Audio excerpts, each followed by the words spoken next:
Hi every one, welcome back. ആദ്യമായിട്ടാണ് ഈ channel കാണുന്നതെങ്കിൽ എൻ്റെ പേര് ജിഷ. ഞാനൊരു നേഴ്സാണ് UK-യിൽ. എൻ്റെ തിരക്കുള്ള ബിസി ഡ്യൂട്ടിക്ക് ശേഷമുള്ള റിലാക്സിങ് ഡേ ഉള്ള ഓഫുകളുടെ വിശേഷങ്ങളും എൻ്റെ വീട്ടിലെ കുഞ്ഞു കുഞ്ഞു ഇൻഡോർ പ്ലാന്റ്സ് നോക്കുന്നതും ഹെൽത്തി കുക്കിങ്ങും ഒക്കെയാണ് ഞാൻ ഈ ചാനലിലൂടെ പങ്കുവയ്ക്കാറുള്ളത്. If you love calm green and relaxing vlogs, please subscribe ചെയ്ത് സപ്പോർട്ട് ചെയ്യണേ.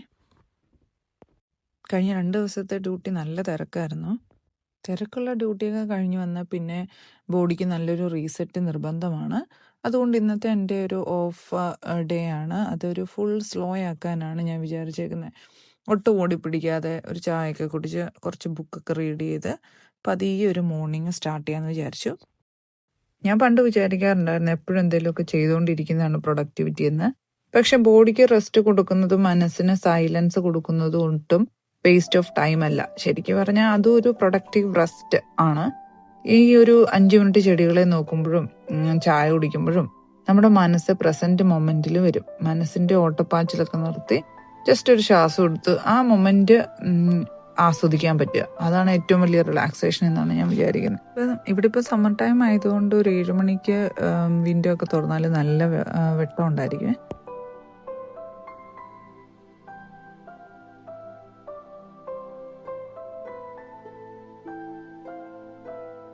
പിന്നെ കുറച്ച് സമയം ഞാൻ ചെടികളെയൊക്കെ ഒരു ക്വിക്ക് ഇൻസ്പെക്ഷൻ ചെയ്യും. ഇപ്പോൾ ഇത് ഞാൻ കഴിഞ്ഞ ദിവസം പ്രൊപ്പഗേറ്റ് ചെയ്തിട്ട് അതിൽ പുതിയ ലീഫ് വന്നിട്ടുണ്ട്. അതൊക്കെ കാണുമ്പോൾ നല്ല ഹാപ്പി ആവും രാവിലെ തന്നെ. അതേപോലെ തന്നെ ഞാൻ വേറൊരു കാര്യം ശ്രദ്ധിക്കാറുള്ളത്, വെളിച്ചമുള്ള ഭാഗത്തേക്ക് മാത്രമായിട്ട് ചെടി ചെരിഞ്ഞു വളരാൻ ചാൻസ് ഉണ്ട് നമ്മൾ ഒരേ രീതിയിൽ തന്നെ പോട്ട് വെച്ചാൽ. അപ്പോൾ അത് മാറാൻ വേണ്ടിയായിട്ട് ഈ പോട്ടൊക്കെ ആഴ്ചയിലൊരിക്കലോ അല്ലെങ്കിൽ ഡെയിലി ഒക്കെയോ തിരിച്ചു വയ്ക്കുകയോ വെളിച്ചം ഒരുപോലെ കിട്ടുന്ന സ്ഥലത്തേക്ക് മാറ്റുകയോ ഒക്കെ ചെയ്യണം. കുറച്ച് നേരം റീഡ് ചെയ്ത് കഴിഞ്ഞപ്പം ചായയും കുടിച്ചു കഴിഞ്ഞു. അത് കഴിഞ്ഞ് പിന്നെ ഞാൻ എൻ്റെ മീ ടൈം കഴിഞ്ഞ് കഴിയുമ്പോൾ ഞാൻ നാട്ടിലോട്ട് അമ്മയൊക്കെ വിളിക്കും. ഇപ്പോൾ റീഡിംഗ് ഒക്കെ കഴിഞ്ഞ് കുറച്ച് തുണികളൊക്കെ വാഷ് ചെയ്യാനിട്ടിട്ടാണ് ഞാൻ ബാക്കി കാര്യങ്ങളിലോട്ട് ബ്രേക്ക്ഫാസ്റ്റും ഒക്കെ നോക്കാൻ പോകുന്നത്.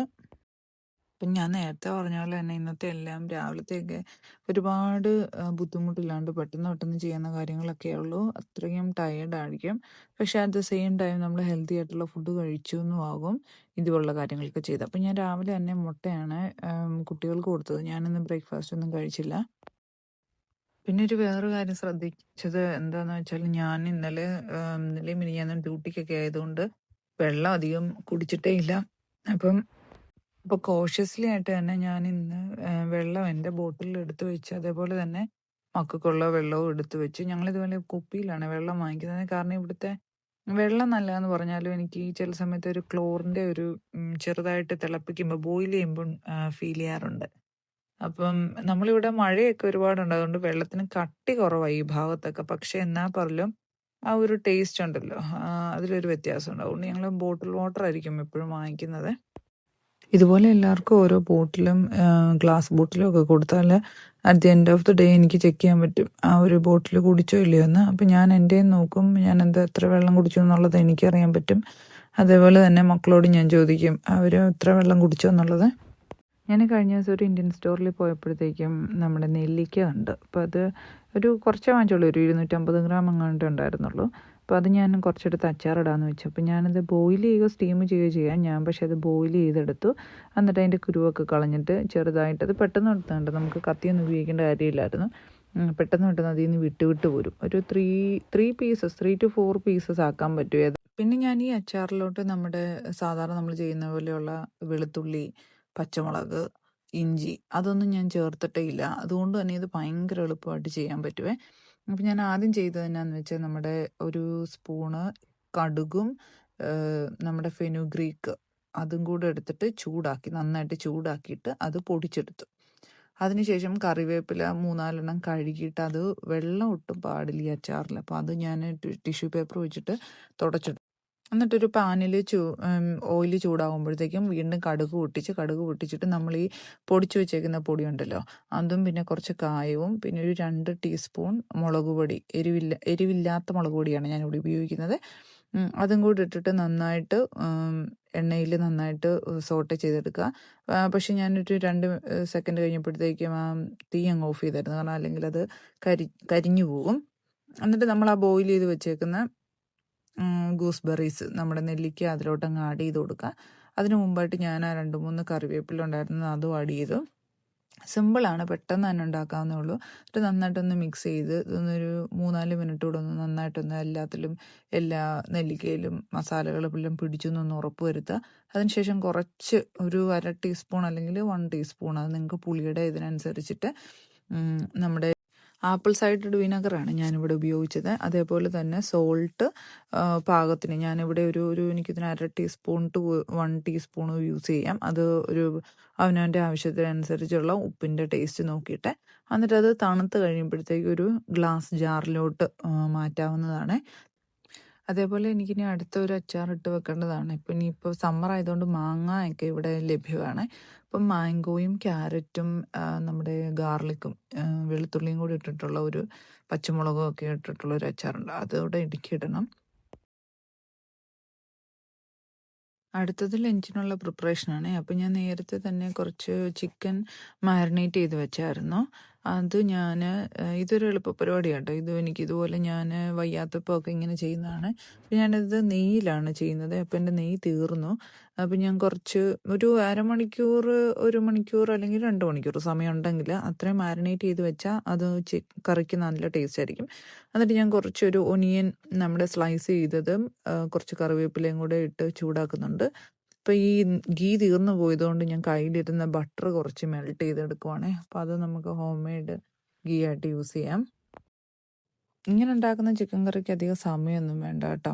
അപ്പോൾ എൻ്റെ കയ്യിൽ വലിയ തക്കാളി ഇല്ലായിരുന്നു. അപ്പോൾ ഞാൻ പ്ലം ടൊമാറ്റോ സാലഡിന് വേണ്ടി വാങ്ങിച്ചു വെച്ചാൽ അതാണ് അരിഞ്ഞത്. അപ്പോൾ ഇതിൻ്റെ ഒരു കറിയുടെ പ്രത്യേകത എന്താ വെച്ചാൽ നമ്മൾ സാധാരണ വഴറ്റി ഭയങ്കരമായിട്ട് സോട്ടേ ചെയ്യുന്നത് പോലെ ഇത് ചെയ്യണ്ട.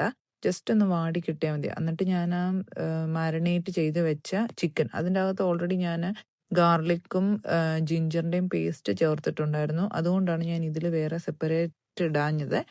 അപ്പോൾ അതെല്ലാം കൂടെ അടച്ചു വെച്ചിട്ട് കുറച്ച് 10 മിനിറ്റ് കഴിയുമ്പോഴത്തേക്കും അത് റെഡിയായി കിട്ടും കേട്ടോ. പിന്നെ ഞാൻ വിചാരിച്ചത് ഒരു ബ്രോക്കളിയുടെ ഈസി തോരനാണ്. അപ്പോൾ അതിന് ഞാൻ ബ്രോക്കളി കട്ട് ചെയ്തിട്ടുണ്ട്. അതിൻ്റെ അകത്തോട്ട് കുറച്ച് സവോള അരിഞ്ഞിട്ടിട്ട് കുറച്ച് മഞ്ഞൾ പൊടി ചേർത്തു. അത് കഴിഞ്ഞിട്ട് ഞാൻ ചെയ്തതെന്നു വെച്ചാൽ ഒരു ഇടിക്കുന്ന പാത്രത്തിലോട്ട് കുറച്ച് 1-2 ഗാർലിക്കും പിന്നെ ഒരു പച്ചമുളകും പിന്നെ നമ്മുടെ നല്ല ജീരകം അതെല്ലാം കൂടെ ഞാൻ നന്നായിട്ട് ക്രഷ് ചെയ്തെടുത്തിട്ടുണ്ട്.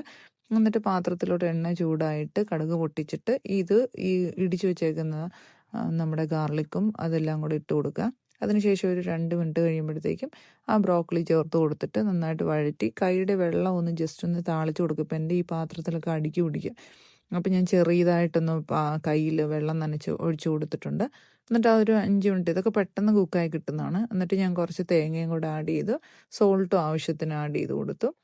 ഒരു 5-6 മിനിറ്റ് അത്രയൊക്കെ മാക്സിമം മതി. അപ്പോൾ അതും റെഡി ആയിട്ടുണ്ട്. ബട്ടർ കംപ്ലീറ്റ് ആയിട്ട് മെൽറ്റായെന്ന് ഉറപ്പ് വരുത്തണം. അപ്പോൾ ഈ ചില സമയത്തൊക്കെ അതിൻ്റെ താഴെ ഭാഗത്തായിട്ട് ചെറിയ ചെറിയ പീസുകൾ കാണും.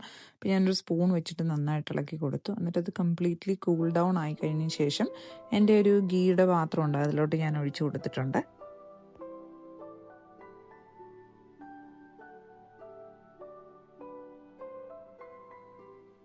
ഇത് ഞാൻ രാവിലെ കഴിക്കാൻ വേണ്ടി പുഴുങ്ങിയ മുട്ടയാണ്, പക്ഷെ കഴിച്ചില്ല. അതുകൊണ്ട് ഞാൻ എന്ത് ചെയ്തു, അത് ജസ്റ്റ് ഒന്ന് ഫ്രൈ ചെയ്തെടുക്കാമെന്ന് വിചാരിച്ച് കുറച്ച് മസാല ഓയിലിട്ടിട്ട് ജസ്റ്റ് മുട്ട ഒന്ന് കട്ട് ചെയ്തിട്ട് അതൊന്ന് പെട്ടെന്ന് എടുത്തു. അപ്പോൾ അതും ഒരു കറിയായി. പിന്നെ ഞാൻ ഇവിടെ കുട്ടികൾക്കാണെങ്കിൽ അവർക്ക് ബസുമതി റൈസ് മതി എന്ന് പറഞ്ഞുകൊണ്ട് അതും ജസ്റ്റ് ഒരു എഗ് ഫ്രൈയും ചിക്കനുമാണ് കൊടുത്തത്. പിന്നെ എൻ്റെ റൈസ് ഞാൻ കുറച്ച് റൈസ് ക്വാണ്ടിറ്റി കുറച്ചെടുത്ത് കറി കൂടുതലെടുത്തു. അപ്പോൾ അതൊരു ഹെൽത്തി, ഞാൻ ചോറ് കുറയ്ക്കുന്നതിൻ്റെ ഭാഗമായിട്ടാണ് അങ്ങനെ ചെയ്തത്. പിന്നെ ഞാൻ ഉണ്ടാക്കിയ കറികളെല്ലാം ഇന്നത്തെ തന്നെ ഫ്രഷ് ആയതുകൊണ്ട് അതും കഴിച്ചു. പിന്നെ അച്ചാറും എടുത്തായിരുന്നു. അതായിരുന്നു. അപ്പോൾ ഇതാണ് എൻ്റെ പ്ലേറ്റ്.